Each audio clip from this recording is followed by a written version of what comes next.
Where did you read that? I'm not sure. We got some sheets. So that You're amazing. How do you know that?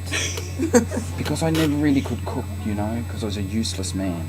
And a really useless man. That's terrible, isn't it? Men should be able to cook. Go and learn to cook if you're a man.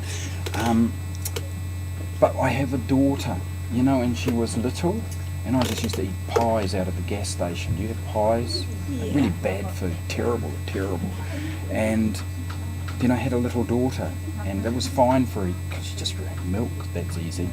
And then when she was really little, it was easy, because you just mash potatoes or carrots or stuff, and it doesn't have, it's pretty yucky. And then she got older, and I thought, I have to cook her something good. I can't just give her pies out of the gas station. So I got a book, and I had learnt to roast a chicken, and then I thought, I'll learn to roast some beef, and then lamb, and then I got really interested in how to do all these flash things to it in different styles, and it's the best fun in the world, cooking, And I find it quite relaxing too, you're just sort of peeling vegetables or reading. I like it because there's instructions, it's like doing chemistry. Do this, do that, do that. Yeah. Do you guys cook? I bake. Yeah, isn't it fun? I love it. And now my daughter plays netball, So when we go to the courts to play, I always bake cupcakes for all her team. And then I get icing and pipe it on and make it really fancy. And I'm like a little old lady now with my baking and the netball team. And so I can't believe you found that out though. Yeah, well done. What sort of authors do you like reading? Well, now that's a very good question.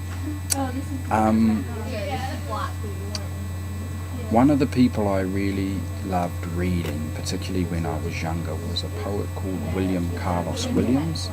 Now, he was an American poet, but he's also a doctor and a writer. And I think I related a lot to that. And he also wrote very clear and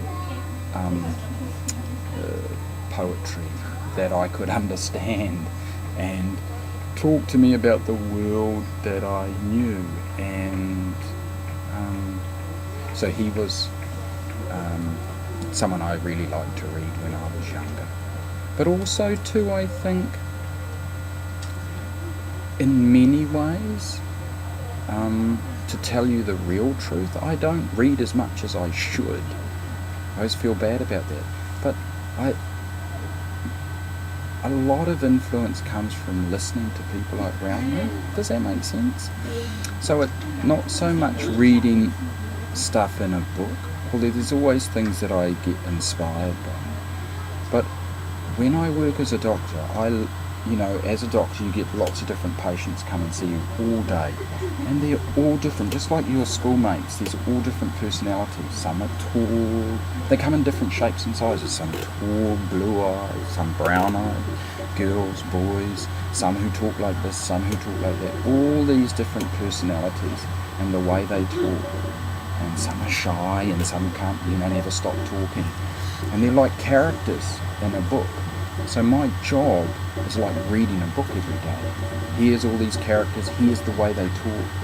And I grew up in a part of a city in New Zealand that had lots of different voices in it. So it wasn't just European people lived there. There were Māori people lived there, Polynesian people lived there. They had different ways of talking, expressing, telling stories, using language. And that influenced me. And even watching TV, listening to language and plot lines and stories. So I think you can be influenced by more than just the books you read. And that's why I'd say, even if you don't read books, you can write poetry. Poetry is about what you hear and what you see. It's not always stuff that comes out of a proper book. Do you know what I mean? It can. Also, my family, when I was little, they went to church a lot. So I grew up in a family that went. So the stories from the Bible and the language of the Bible was how I learned language too. So Doesn't matter where you are, there's people around you speaking and types of story, telling stories and showing you pieces of themselves. There's a landscape you live within that's full of stories. You go around Shetland and there's a story in every bay, you know. This is what used to happen here, and before that this happened there, and before that, and it's in the names. So even reading a map can be a way of reading a book, or driving down a road is a way of driving past a whole lot of old stories. That's where the Vikings were, that's where the Picts were, that's where the Brock, is it a Brock? That's where the Brock was. I went the other day to a place where there was a little old church that no one, it's all broken down, no roof, and lots of tombstones around, and it's built on top of a Brock, yeah? And so in that place you've got 2 layers of history. So it's sort of, even the land is like a big book. Does that make sense? It's a long answer, isn't it? Sorry. Long. Yeah, but I think it's really important, because people think always that you have to be really smart and read lots of books to write poetry. This is not true. Listen. Listen to your schoolmates. Look at the land when you drive past it. Use your imagination. It's all there. We see stories and influences all around us. You don't have to go to university and get a degree or understand all the poets. I don't think so at all. Is it odd hearing people here speak with a different accent? Oh, it's fantastic. Yeah, I love it.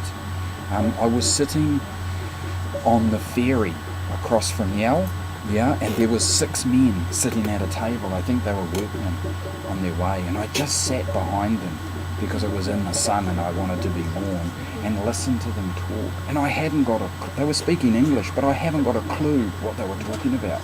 But it was like music, like listening to this orchestra play. And it's very musical, the way that, well, it seems musical to me. And yeah, no, I think it's fantastic. But yeah, sometimes I get lost. Pardon?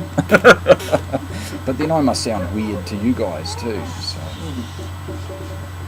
Thank you for letting us interview you. It's my pleasure. You're awesome.